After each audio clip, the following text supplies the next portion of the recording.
Mateus capítulo 21 começa com Jesus entrando em Jerusalém montado num jumentinho. É a entrada triunfal.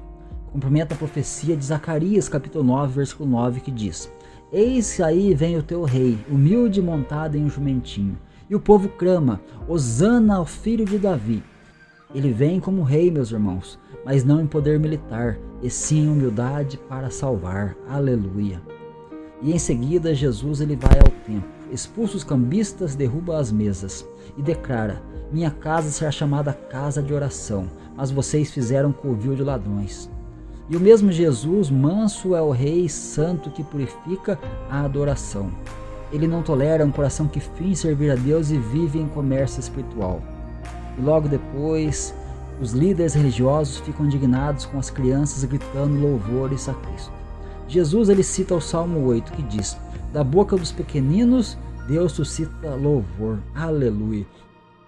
O reino, meus irmãos, não pertence aos orgulhosos, mas aos que se rendem em simplicidade. E no dia seguinte, ele amaldiçoa a figueira sem frutos, a árvore seca. É um símbolo de Israel, aparência de religiosidade, mas sem fruto. Deus, meus irmãos, não busca folhas verdes de fachada, mas fruto verdadeiro de arrependimento. Aleluia. Então Jesus ele conta duas parábolas para expor os líderes religiosos. A primeira, a do pai com dois filhos, que diz: Um disse, não vou, mas obedeceu, e o outro disse, eu vou, mas não foi. O primeiro, apesar da má resposta inicial, fez a vontade do pai. Assim, cobradores de impostos e prostitutas entram antes dos religiosos porque se arrependeram e creram. Depois ele conta a parábola dos lavradores maus.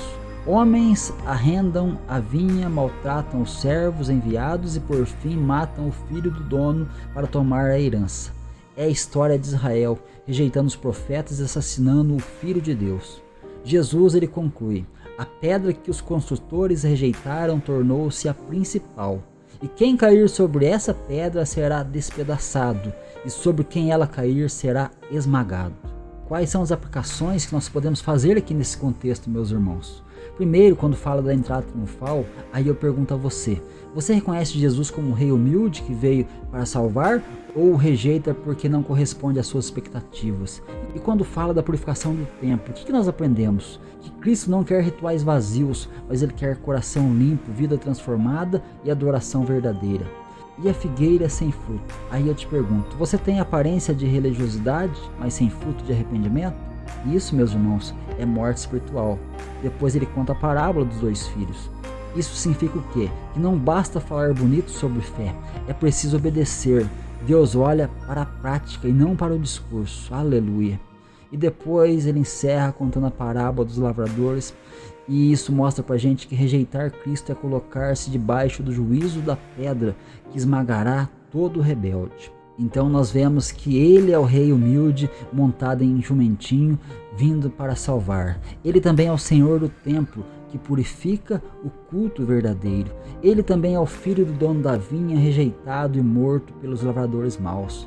E ele é a pedra angular, o fundamento da salvação para quem crê, mas juízo para quem o rejeita.